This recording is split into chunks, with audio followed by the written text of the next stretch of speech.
அளவற்ற அருளாளனும் நிகரற்ற பேரன்புடன் ஆகிய ஏழை இறைவனின் திருநாமம் போற்றி ஆரம்பம் செய்கின்றேன்.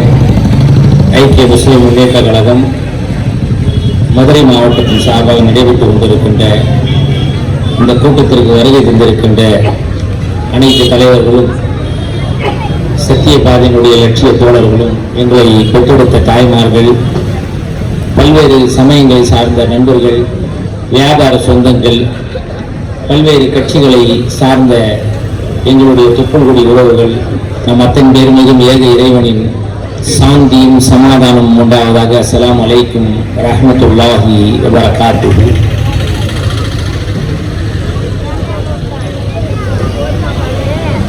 எனக்கு முன்னால் பல்வேறு அரிய கருத்துக்களை சமர்ப்பித்து விட்டு அமர்ந்திருக்கிறார்கள். என்னுடைய இந்த சிற்றுரையை ஆரம்பம் செய்வதற்கு முன்னால் வடநாட்டிலே மிக பிரசித்தி பெற்ற ஒரு நடிகர், நானா பாட்டேக்கர் என்று சொல்லக்கூடிய ஒரு நடிகர் சில மாதங்களுக்கு முன்னால் ஒரு பதிவிட்டார். சுருக்கமாக இந்த நாட்டினுடைய நிலையை அனைத்து மதத்தை சார்ந்த மக்களுக்கும் தெளிவாக சொல்லிவிட்டார்.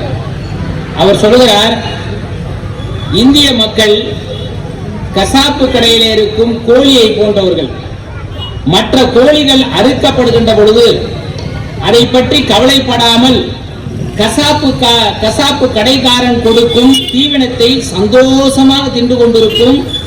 அதன் முறை வரும் பொழுது கசாப்பு கடைக்காரன் சுடு தண்ணீரை தூக்கி போடும் போது மட்டுமே கதறி துடிக்கும். முதலிலே இஸ்லாமியர்கள், பின்னர் விவசாயிகள், இப்போது மல்யுத்த வீராங்கனைகள், பெண்கள், மக்கள் இதை பற்றி எதுவுமே கவலை கொள்ளாமல் தீவினை தின்னு கொண்டிருக்கும் நமது முறையும் வரும் என்று சொல்கிறார். ஒரு நாள் எல்லா மக்களுக்கும் வரும். இப்பொழுது பல்வேறு அண்ணல் அம்பேத்கர் உருவாக்கிய அந்த அரசியல் சாசன சட்டம் சிதைக்கப்பட்டு விட்டது. அண்ணல் அம்பேத்கர் மிக தெளிவாக சொன்னார், கற்பி ஒன்று சேர் புரட்சி செய்யுங்கள். நீங்கள் மக்களுக்கு செய்திகளை கற்பியுங்கள், அத்தகைய உயரிய பண்புடையவர்களை ஒன்று சேருங்கள், பிறகு இந்த நாட்டிலே புரட்சி செய்ய வேண்டும் என்று அன்றைக்கே சொல்லிவிட்டு இருக்கிறார். அதைதான் என்னுடைய அருமை இந்துத்துவவாதிகள் நமக்கு சொல்வதற்கான ஏற்பாடை செய்து கொண்டிருக்கிறார்கள். இனி நீதிமன்றங்கள் அதெல்லாம் ஒன்றும் இல்லை, எல்லாம் முடிவு பண்ணிட்டாங்க.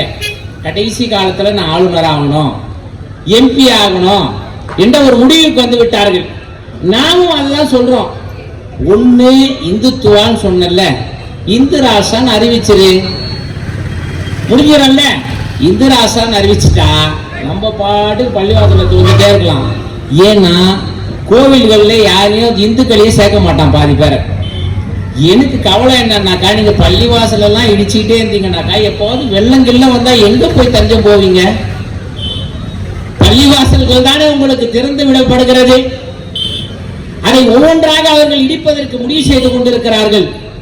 அந்த முடிவுகள் இதுக்கு முன்ன என்ன சொன்னா, அயோத்தியா தான் ராமர் கோயில் முடிஞ்சிருச்சுன்னா எல்லாம் முடிஞ்சிருச்சு. இன்றைக்கு கூட நீங்க அயோத்தியாவில் போய் பாருங்க, எந்த இடத்துல இடித்தார்களோ அங்கே கோவில் கட்டப்படவில்லை. கிட்டத்தட்ட 3 கிலோமீட்டர் அங்கிட்டு போயிட்டான். 14 இடத்துல அயோத்தியாவில் இங்கேதான் ராமபெருமார் பிறந்தார் என்று இப்பொழுதும் சொல்லிக் கொண்டிருக்கிறார்கள். 14 இடத்துல எங்க அதுல ஒரு மத்திய பிரதேசத்துடைய கம்யூனிஸ்டுடைய தோழர் நேரடியா கேட்டார். பிஜேபியினுடைய முன்னாள் பிரதமர் அடல் பிஹாரி வாஜ்பாய் அவர்களை நேரடியாக கடிதம் மூலம் கேட்டாரு, சார் நாடே ரெண்டாயிட்டு இருக்கு சார், மதத்தின் பேரால் மக்கள் எல்லாம் கொல்லப்பட்டிருக்காங்க சார், ரத்தம் ஊற்றி அந்த நாடே இந்த பூலோக சொர்க்கம் நாசமாயிட்டு இருக்கு சார், நரகமா போச்சு சார், உண்மையாவே ராமர் அங்க பிறந்தாரா சார் அப்படின்னு ஒரு லெட்டர்ல கேட்கிறாரு. அவர் கேட்டா அடல் பிஹாரி வாஜ்பாய் மறு கடிதம் எழுதிய செய்தி இந்தியன் எக்ஸ்பிரஸ்ல அன்றைக்கு அச்சிட்டு வந்தது. அடல் பிஹாரி வாஜ்பாய் எப்படிப்பட்ட பிஜேபி கார், எவ்வளவு மிகச்சிறந்த ஆர்எஸ்எஸ் கார். அவர் என்ன தெரியுமா சொன்னாரு, எங்க பிறந்தாரும் கரெக்டா சொல்ல முடியாதுன்னாரு. இது இந்தியன் எக்ஸ்பிரஸ்ல வந்த செய்தி. இவங்க என்னன்னாக்கா நம்ம பாய சொன்னாக்கா வேலை நடக்காது. இப்ப பாய பத்தி சொல்லனாக்கா இந்து சகோதரர்கள் கேட்பான், ஏன்பா இந்த பாய் எல்லாம் பயங்கரவாதி தீவிரவாதி இல்லைங்க, அவங்களுக்கு எல்லாம் சிலிண்டர் ஒரு 600 ரூபாய் கொடுத்துட்டு எங்களுக்கு ஒரு 1000 ரூபாய் 1000 ரூபாய்க்கு எங்களுக்கு கொடுக்க அவங்களுக்கு கொடுத்துட்டு எங்களுக்கு ஒரு 600 ரூபாய் கொடுத்தாங்கன்னாக்கா நாங்க ஆர்ப்பாட்டம்லாம் நிறுத்திடுவோம், ரோட்டுக்கே வரமாட்டோம். முன்சாபிக்கு 40 ரூபாய், அப்துல் காதருக்கு 110 ரூபாய் பெட்ரோல் சொன்னா ஆர்ப்பாட்டத்தை நிறுத்திடுவோம். ஏன்னா என் சகோதரனாவது நல்லா இருக்கிறான்ல, அப்படி நினைச்சு விட்டு கொடுத்துருக்கோம்னு வருவோம். எங்க சாந்தி அக்காக்கு சிலிண்டர் 300 ரூபாய், மம்தாஜ் அப்பாக்கு 1200 ரூபாய் கொடுக்கலையே. 1 ஆச்சு 2 ஆச்சு 3 ஆச்சு 11 வருஷம் ஆயிப்போச்சு, இன்னமும் அதே பாட்டு தான் பாடிட்டு இருக்கிறாங்க. இன்னமும் அதேதான். இந்த வாரணாசி என்பது, இந்த பள்ளிவாசல் என்பது அது அருகிலே இருந்தவர் யார் தெரியுமா? சித்தாந்தான் என்று சொல்லக்கூடிய பௌத்த மதத்திற்கு தன்னுடைய அச்சாணியாக இருந்தவர். அவருடைய பீடங்கள் தான் அங்கிருந்து ஒரு 3 கிலோமீட்டருக்கு 9 மைலுக்கு முன்னாடி இருந்தது. நோண்டி பார்த்தா ஐயா சொன்னது போல, தோழர் சொன்னது போல எல்லாமே எங்கேயாவது ஏதாவது இருக்குங்க. என்னங்க பிரச்சனை? அதுக்கு ஏண்டா சட்டத்தை ஏத்தன? 91 எதுக்கு ஏத்தன? வெள்ளக்காரன் காலை நக்கிட்டே இருந்திருக்கலாமே. எதுக்கு அரசியல் சாசன சட்டம்? அதற்கு எதுக்கு ஒரு குழு? அதற்கு இருக்கிற சட்டமன்றம், நாடாளுமன்றம், கவுன்சில் வரைக்கும் ஒரு வகுத்து வச்சிருக்கிறீங்க. எதுக்கு? நீயா நானா பாத்துக்கலான்னு போயிடலாமே.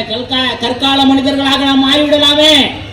இப்ப கூட ஒன்னும் சொல்லல. நான் அரசியல் சாசன சட்டத்தை எடுத்துருங்க, போலீஸ் எல்லாம் விட்டு நிறுத்திடுங்க. கற்காலம் போல யார் பெரியவனோ யார் மோதி பார்த்துக்கலான்னு வருமா? வாழ முடியுமா? அந்த நிலைக்கு நீங்கள் அரசியல் சாசன சட்டத்தை வைத்துக் கொண்டு சர்வதிகாரத்தை முஸ்லிம்கள் மீதும், ஒடுக்கப்பட்ட மக்கள் மீதும், தலித்துகள் மீதும் ஒருங்கிணைந்து நீங்கள் போர் கொடுத்து கொண்டிருக்கிறீர்கள்.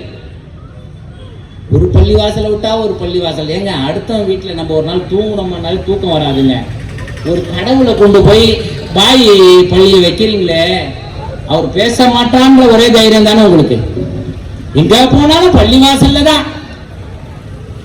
கோவில்ல இருக்கக்கூடியவர்கள் பள்ளிவாசல்ல வந்து அண்ணா தூங்கிருங்க, பூசாரி என்ன தூங்குவாரா? பாய் நீ என்ன பாய், நான் புனிதமா வச்சிருக்கிற என்னுடைய கடவுளுடைய அந்த கருவறையில உறங்க வேண்டும் என்பதுதான் என்னுடைய லட்சியம் என்று ஒரு பூசாரி சொல்லுவாரு. ஒவ்வொரு பள்ளிவாசலா தேடுறீங்க கடவுளுக்காக வேண்டி. ஏங்க இது மாதிரி இருந்ததா? 300 வருஷத்துக்கு முன்னாடி இந்த நம்ம சாமி படம் கடை இருக்குது, இந்த கடை இருக்குது, இப்படியா மதுரை இருந்தது? மதுரையில் ஒரு கடை இருந்திருக்காது. அதே போன்று மன்னர் ஆட்சியின் போது 1000 இடம் இருக்குது.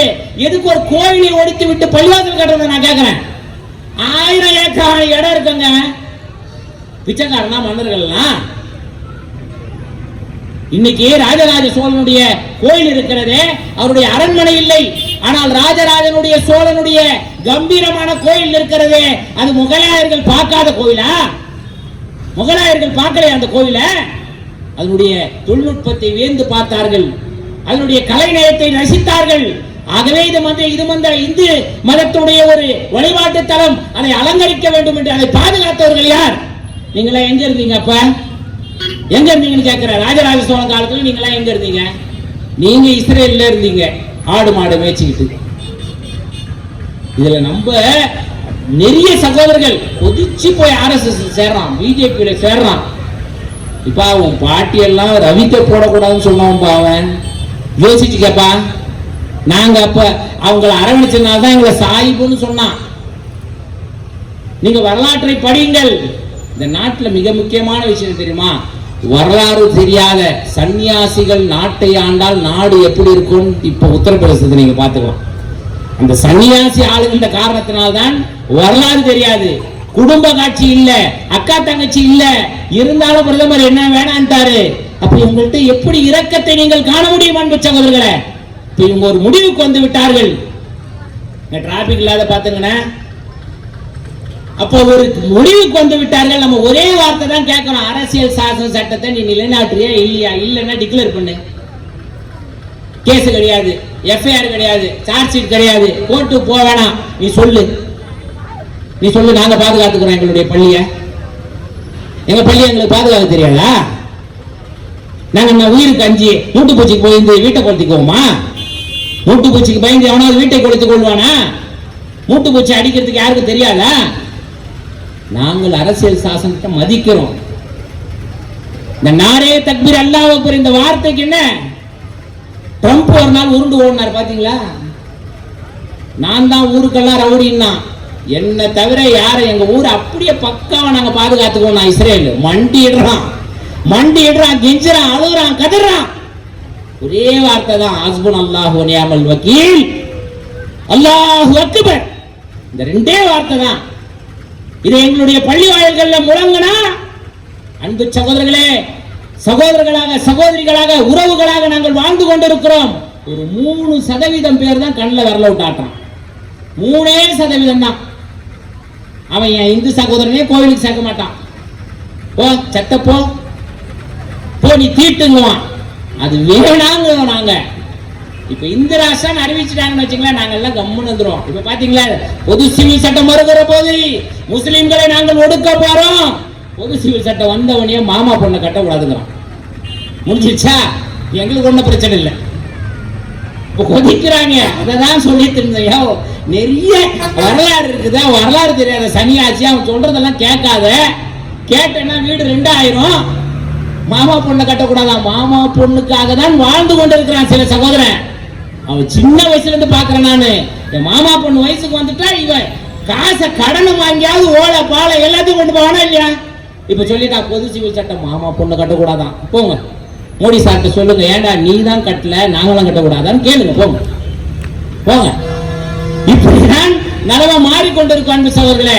ஆகவே நேரம் குறைவா இருக்கிறது. 2 வரியில நான் சொல்லிடுறேன். உளவுத்துறை அதிகாரிகளை நீங்கள் எழுதி கொள்ளுங்கள். 200 ஆண்டுகள். என்னுடைய மூதாதையன் திப்பு சுல்தான் சொன்னதை போல 200 ஆண்டுகள் ஆடுகளாய் வாழ்வதை விட 2 நாள் புலிகளாய் வாழ்ந்து மரணித்து போவோம். ஞாபகம் வச்சுக்க. என்னுடைய பழனி பாபாவுடைய வார்த்தையை மீண்டும் நான் நினைவுபடுத்துகிறேன். இருப்பது ஒரு உயிர், 100 கிடையாது. மோடிக்கு 1000 கிடையாது, அமித்ஷாக்கு 800 கிடையாது. எல்லாருக்கும் அப்துல் காதர் மாதிரி தான், அவருக்கும் ஒரே உயிர். இருப்பது ஒரு உயிர், போவது ஒரு முறை. உயிர் விண்ணுக்கு, உடல் மண்ணுக்கு. Not ending, next beginning.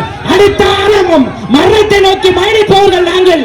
இந்த உலகத்திற்கு வழிபோக்கர்களாக வந்திருக்கிறோம். எச்சரிக்கையா சொல்றோம், நீ உயிர் வரைக்கும் தான் வருவ. நாங்க உயிர் இத ஒரு மாசத்துக்கு ஒரு வாட்டி வெட்டுற மாதிரி போயிட்டே இருப்போம். எவனாவது கதறானா பாலஸ்தீனத்துல? எவனாவது கதறானா? ஆயிரக்கணக்கான மக்கள் படுகொலை செய்யப்படுகிறார்கள். நோ, எங்களுக்கு வாழ்க்கை என்பது வேற. நீங்க அற்ப வாழ்க்கையில காலு கை ஊந்து வலிச்சுக்கிட்டு இழுத்துக்கிட்டு சாவறோமே, அந்த வாழ்க்கையை நீ நேசிக்கிறேன்.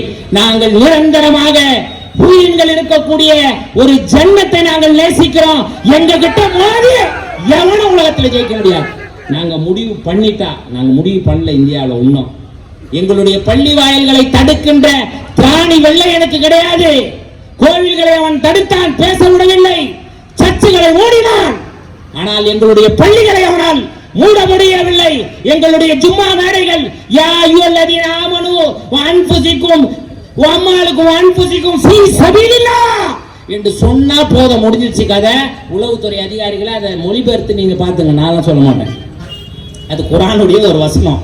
எங்களுடைய ஆலிம்கள் அதை சொல்லிட்டா அதன் பிறகு ரூட்டு வேற மாதிரி போயிடும். இந்த இயக்கங்கள், இந்த அமைப்புகள் எல்லாம் கட்டுப்படுத்தி, ஏன்னா ஜனநாயக ரீதியா வாரியா புள்ளலாம் சொல்லிட்டேன். நீ நான் 50 வருஷமா கத்திட்டு இருக்கிற, அவன் கோயில் கட்டிட்டு போயிட்டான்.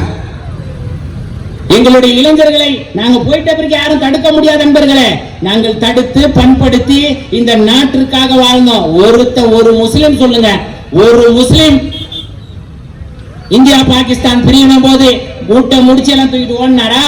அத்வானி ஓடி வந்தாரு கராச்சியில இருந்து. இங்க ஒரு அப்துல் காதர் இங்க இருந்து போனானா, அந்த நாடு என் கால் தூசுக்கு சமம் என்று சொன்னான். என்னுடைய மண் தான் என்னுடைய பூர்வீகம், மறைவு என்று சொன்னான். அப்படிப்பட்ட முஸ்லிம்களை நீங்கள் நிராகரிக்கிறீர்களா? நிராகரிக்குங்க, ஐ டோன்ட் கேர். நீங்க நிராகரிங்க, ஆனா டிக்ளேர் பண்ணு, இனி முஸ்லிமுக்கு எதுவும் கொடுக்க மாட்டோம். முஸ்லிம் வாழ்ந்தா வாழ்ந்து கையில செத்து போன்னு சொல்லு. தைரியமா எவனாவது ஒருத்தன் சொல்றானா? இப்ப வந்துட்டான், அப்போ அம்பிட்டு போறோம். நீங்க வந்து நீதிமன்றத்தை நம்ப மாட்டீங்களா? பரதேசி, அந்த நீதிமன்றம் தானே சொல்லிச்சு பாபர் பள்ளி இடிக்க கூடாது. நான் போயிடுச்சல்ல, நீ நீதிமன்றத்தை எப்படியே செஞ்சுட்டு இருந்தா நாங்க நீதிபதிகள்கிட்ட ஏறி சொல்லுவோம், இனி நீதிமன்றத்தை நாங்கள் மதிக்க மாட்டோம், நீதிமன்றங்களை நிராகரிப்போம் என்று சொல்லுவோம். நிராகரிப்போம். நாங்க நிராகரிச்சுட்டா நீதி இந்த மண்ணில் நிலைநாட்டப்படும். நீங்க என்ன நினைச்சிட்டு இருக்கீங்க? ஒவ்வொரு பள்ளி இடிச்சிட்டு தான் நாங்க போயிருவோமா? நீங்கள் எங்கே எங்களை நசுக்குகின்றீர்களோ, எங்களை வாழ விடவில்லையோ, அங்கே நாங்கள் ஆளுவோம் என்பதுதான் எங்களுடைய சரித்திரம் என்று கூறி நேரத்தின் அருமை கருதி நிறைவு செய்கிறேன். நீ டிக்ளேர் பண்ண நல்ல ஆம்பளையா இருந்தா இந்துத்துவான் நாளைக்கு காலையில நீ தினமலர்ல டிக்ளேர் பண்றா, நீ ஆம்பளடா, இல்லைன்னா நீயே எதுன்னு முடிவு பண்ணிக்க. அஸ்ஸலாமு அலைக்கும் வரஹ்மத்துல்லாஹி வபரகாத்துஹு.